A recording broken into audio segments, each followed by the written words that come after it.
Alright, so my community vote, we have today fresh crack of this 40 Creek Art of the Blend Canadian whiskey. This is from obviously the 40 Creek Distillery.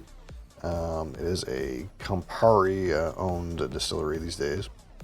Yeah, as we said, this is a Canadian whiskey, 45% ABV, 90 proof. It is probably chill filtered and color added. But as you're about to find out when I talk to you about this, that we don't really care that much about that. So this particular whiskey is a celebration of Bill Ashburn's 35-year legacy. So Bill Ashburn is the master blender at 40 Creek and has been there since before that distillery was called 40 Creek, I think. And he's a very popular Canadian whiskey blender, I suppose. He's won some awards. I think they named him Master Blender of the Decade at one time. So hot take, hot Bill Ashburn take, he doesn't like high proof whiskey. He doesn't like overproof whiskey, which kind of explains why everything out of 40 Creek is probably 40% alcohol. This one is 45%. He has been convinced to raise it to 45%. But he is an opponent, I suppose, of overproof whiskey. So smooth and approachable whiskey, I suppose, is his thing. Now, 40 Creek is a Canadian whiskey. It is a blend of corn, malt, rye, and wheat pot still whiskey. But this is Canadian whiskey. And we like to do things a little different up here. Some people in Scotland, say, might groan at the fact that a sherry cask might be a little wet when they put the scotch in it. They're worried about how much sherry might be leftover residue in the wood when they age the scotch in there. In Canada, we don't give so much of a shit. We have what's called the 9.09% rule. What does that mean? That means you can still label something Canadian whiskey when it has 9.09% of any other alcohol product inside it. That means it can have vodka, rum, wine, anything. You can blend up to 9.09% of any other alcohol into Canadian spirits and still call it Canadian whiskey. It is the only place, as far as I know, the only place in the world where that is allowed. So that is our unique thing, as much as some people might call that blasphemy. That is our unique thing in Canadian whiskey. And of course, our friend Bill Ashburn loves the 9.09% rule because that means he can blend weird things that aren't whiskey into whiskey and provide new and interesting flavors. So what did he do with the art of the blend and why we might not care so much whether or not it's colored? So he has added a percentage, again, has to be less than 9%, of winter harvest wine. So they cannot use the real word, but it's wine where the grapes were harvested in the cold. And by any other name, we would call that ice wine. So it has some percentage of Riesling and Vidal ice wine blended in. So it is Canadian pot still whiskey with ice wine straight up. It's not an ice wine barrel. It's not ice wine, barrel matured. There's straight up some ice wine in here that he blended in, which I have no idea what that's going to make for a tasting experience. But that is the benefit. That is the interesting thing that we are allowed to do in Canada.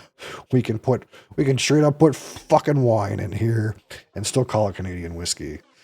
So I'm gonna give this a try here if I can figure out where the fuck it opens at.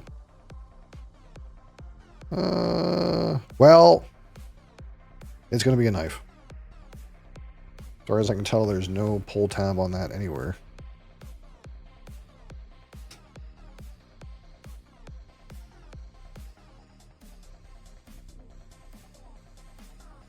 You're living with my money? Well, if we go by what you were saying before and that you're Will Smith, I don't think that matters.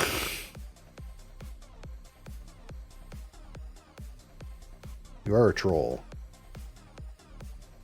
I just allow you to exist here. Your nonsense amuses me a little bit.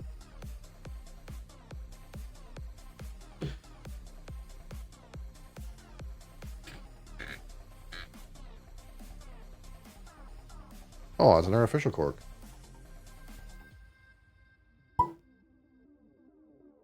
I love artificial corks. That did me a solid. This label does not want to come off. Maybe it's not intended to come off. I don't know. It is really stuck on there.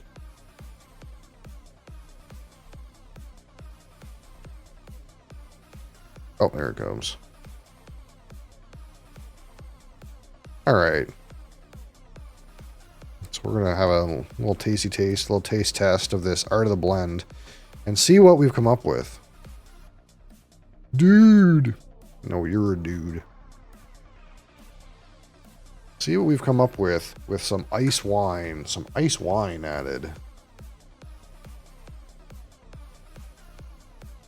And again, it'll probably be smooth and approachable Canadian whiskey, like our other 40 Creek products.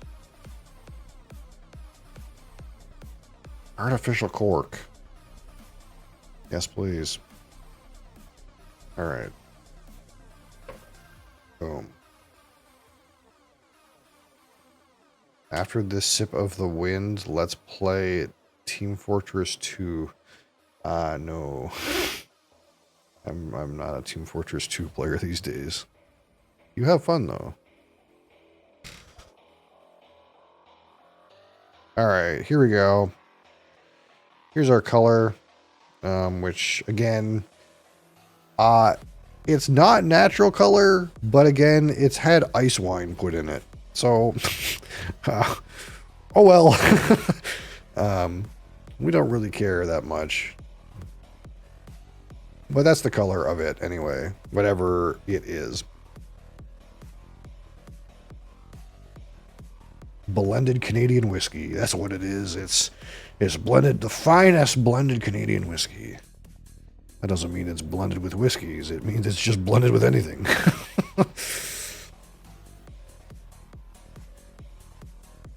So again, I'm not sure what to expect out of this. Like, I'm not so, like, knowledgeable into wine to know what Riesling and Vidal is like. So I don't know if that's, like, gonna be, like, rich and fruity or nutty or whatever. Like, I'm not sure.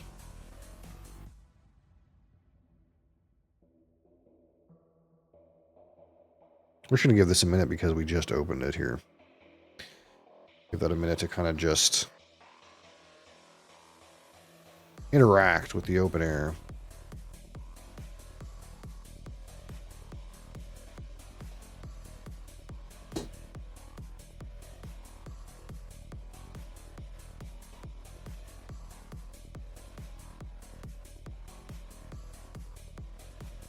All right. There we go. I don't know what to expect, but... Oh, huh.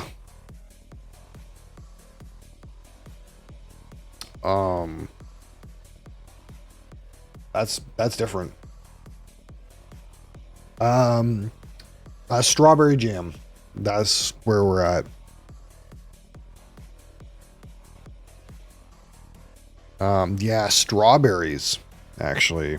That's kind of where I would go with this. Like, strawberry compote, strawberry jam.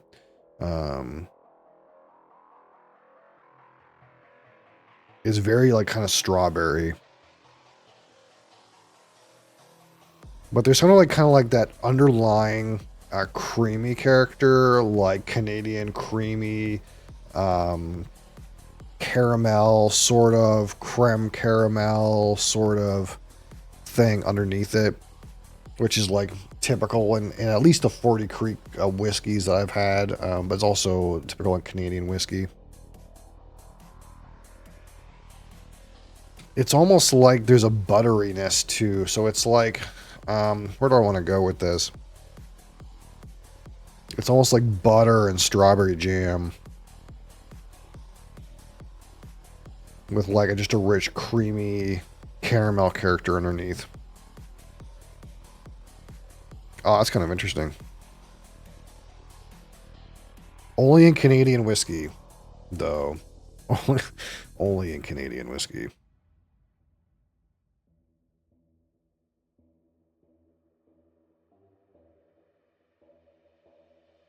Oh, that's so weird. It's definitely whiskey. It's not like, oh, this doesn't smell like whiskey, but it's unlike anything.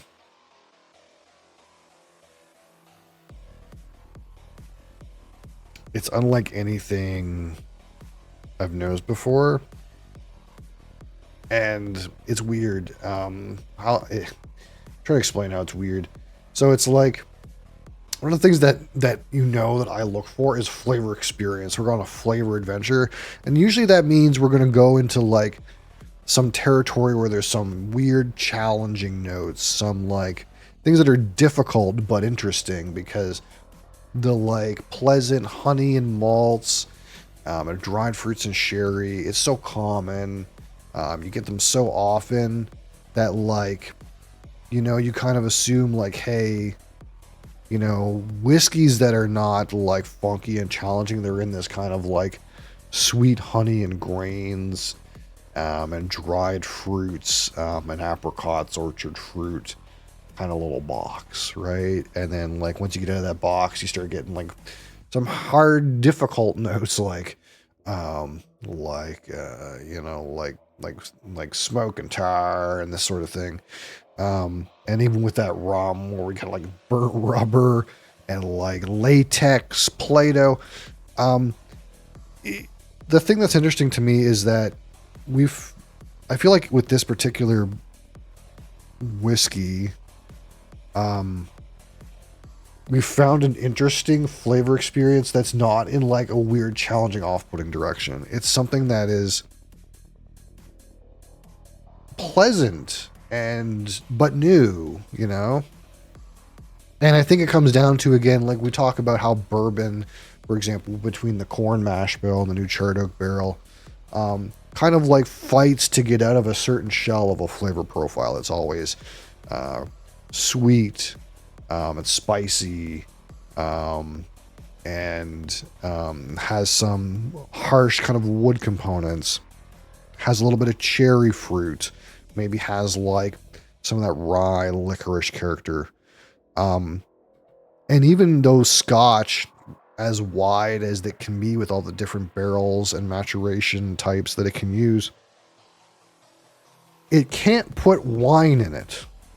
So that's the interesting thing that this I guess is a long-winded revelation for me, is that Canadian whiskey can do things that no other whiskey can do. They can put other alcohol products inside the product, still call it Canadian whiskey, and provide a flavor experience within the world of whiskey that you can't get any other way. There's no other way to get it other than to provide the freedom to blend a non-whiskey product in a small proportion. So that's the adventure here. This is a new adventure, I feel like. And even Canadian whiskey, I haven't had anything quite like this. It's not super complex. It's not got a lot happening here. It's not.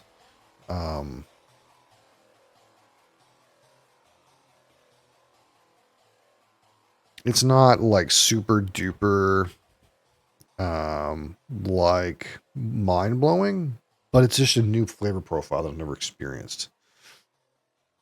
WTF is a kilometer. Why is this relevant to the current broadcast? I'm not sure. I'm going to try to stay in topic here, roughly. All right. So this one, 40 Creek, Art of the Blend. Cheers.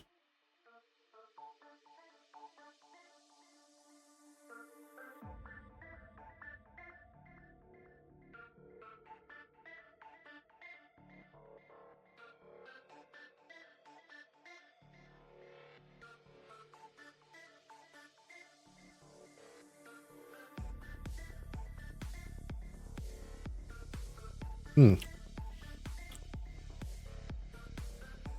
It's good texture to it.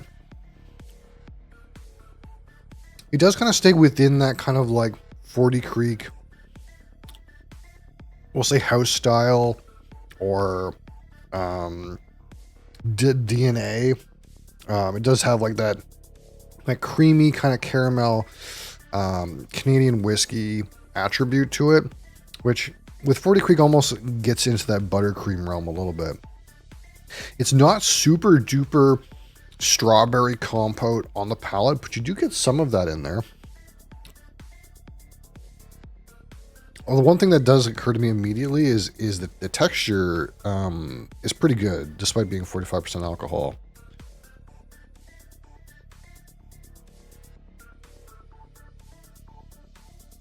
But it's smooth, approachable, easy to drink.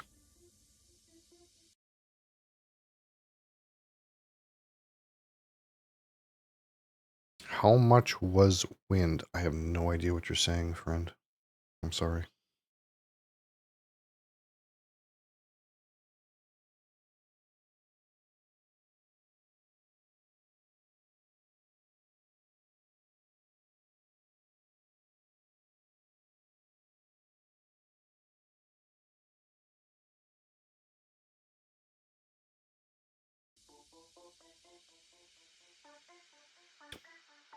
You don't get as much of the strawberry. I'm trying to find the strawberry like in a bigger proportion.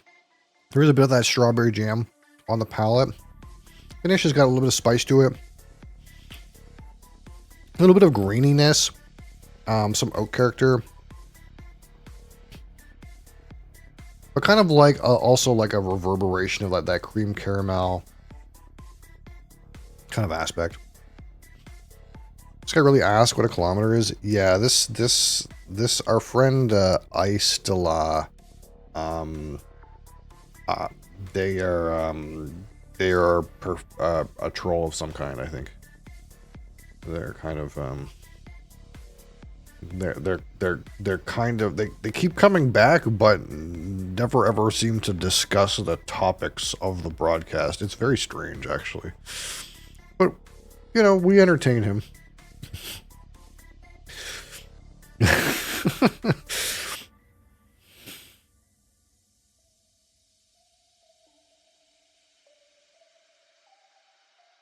Wine? Well, this is not wine either. It's closer. You're closer. It's not wine, though. So, what do we think? So again, it's not super complex. It's not like, hey, a world of complex of flavors and aromas. But the thing I like about it is it's different. It's in a different direction. It's doing something interesting. Some of that kind of like honey, almost, I hate to say maple syrup when it comes to Canadian whiskey, but some syrupy kind of aspects are coming up through the bottom now. Although the palate, again, to me, is just slightly a little bit too tame. And I know that, again, Bill Ashburn doesn't like overproof whiskey. See that Hendrix over here? Yeah, we're going to be doing this today, too.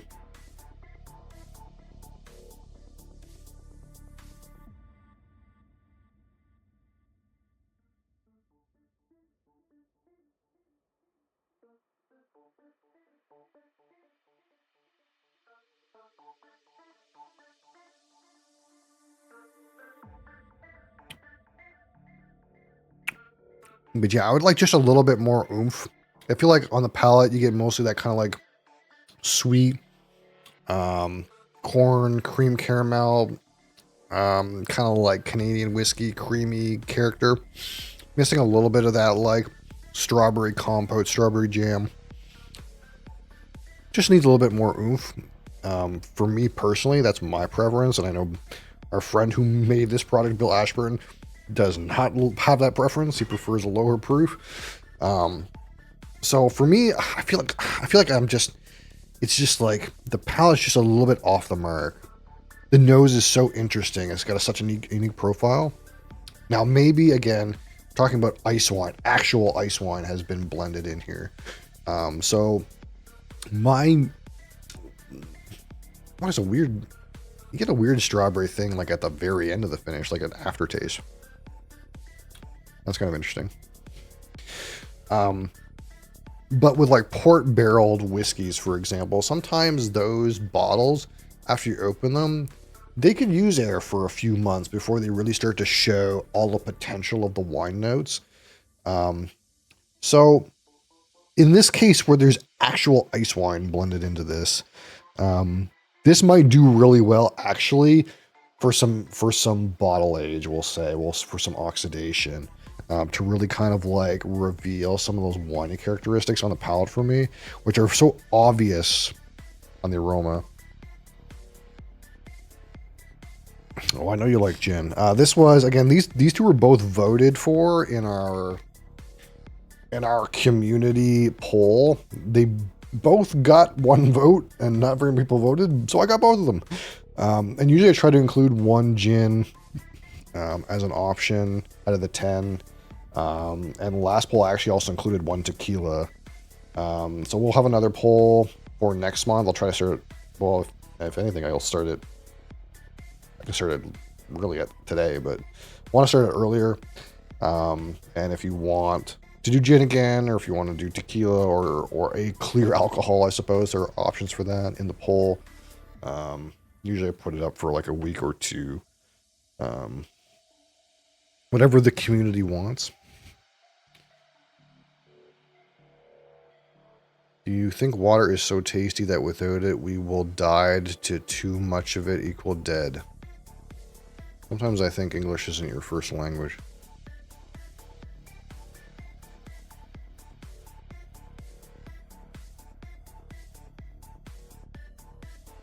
But yeah, not bad. I think my experience again with the 40 Creek Confederate oak.